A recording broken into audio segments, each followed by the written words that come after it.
There's a photo. Oh, that.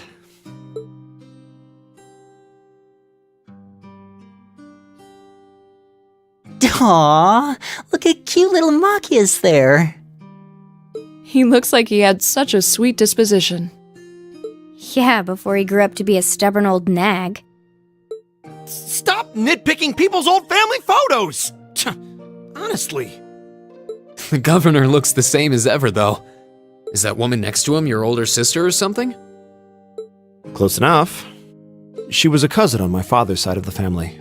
Since she lived quite close, she often came to visit. Our family was just my father and I, so having her around was a big help. The way you speak about her seems to imply you no longer see her. Did she get married and move away? She died. Around 6 years ago. Oh, I see. And that has something to do with why you hate the nobility, right? So...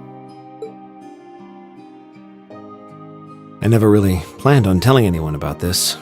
But considering all we've been through, I suppose it's time I told you a little more about me. It's a long story, but would you hear me out? Of course. absolutely. Glad to. Thanks. Sis was 9 years my senior.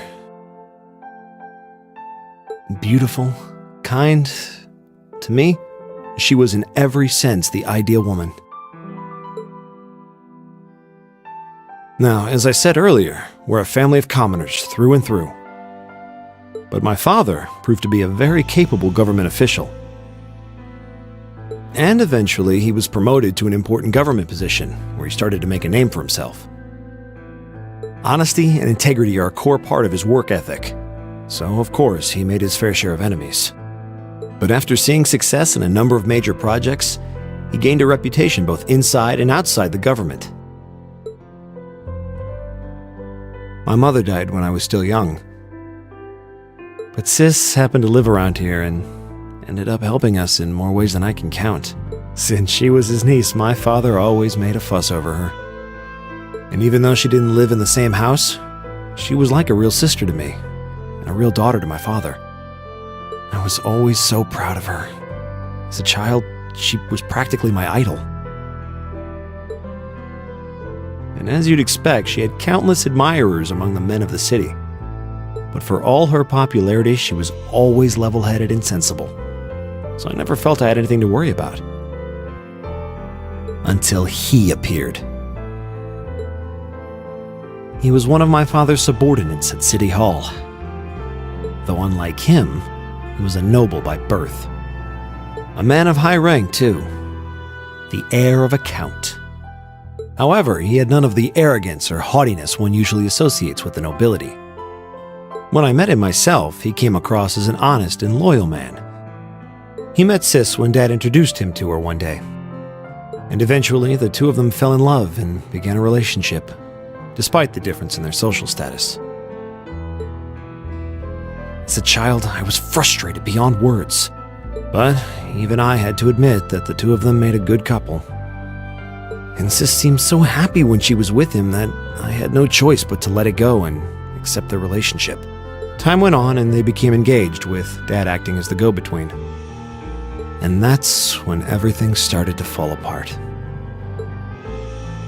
His family couldn't have been more blatant in their attempts to undermine the relationship.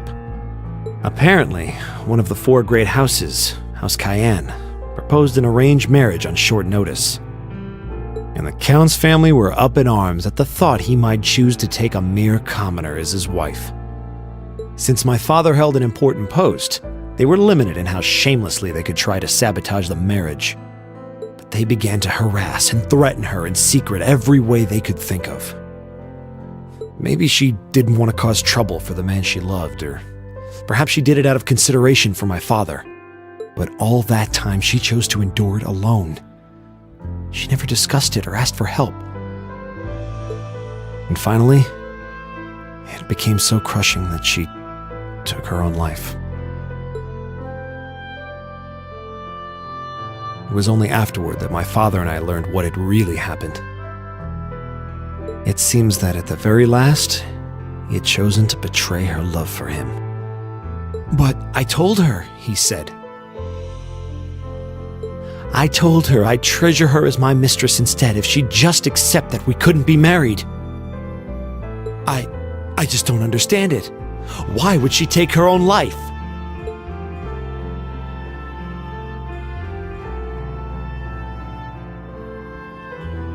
After that, my father seemed to redouble his efforts.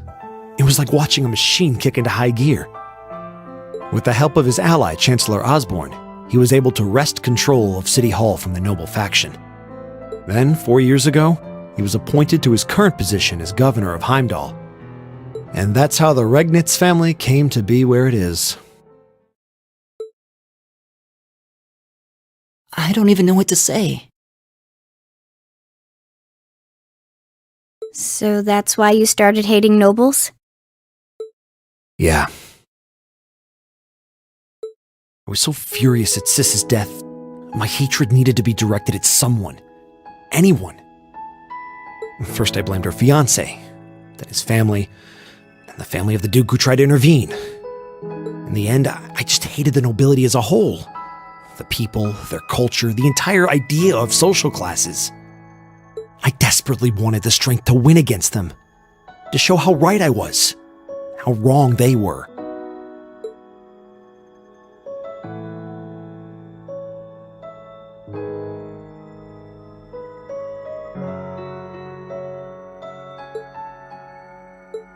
But deep down, I knew the truth about my hate. I knew I was taking out my anger on people who didn't deserve it. People who had done nothing wrong.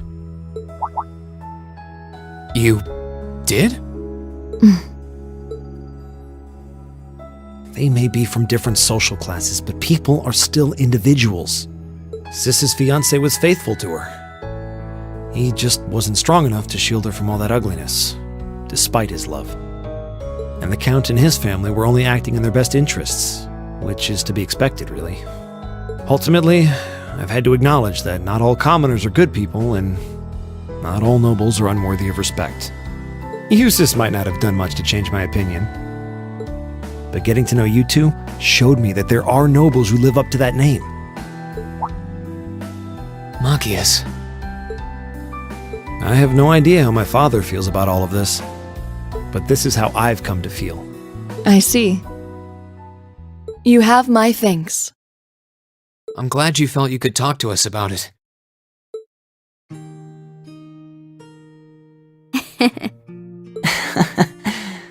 Still, I don't think it hurt to be a bit more honest with yourself. If you're willing to admit all of that, maybe you can find it in you to be friends with Eustace too. Are you kidding me? I might accept that not all nobles are bad, but that arrogant, self-centered fool can go choke on a palm. Always mocking me for spending so much time studying, or telling me I need to get out more. I don't think he goes quite that far. Besides, I don't think he does it on purpose. He doesn't mean any harm. That's the most irritating part! He does it without thinking! Well, that was a good coffee break, wouldn't you say?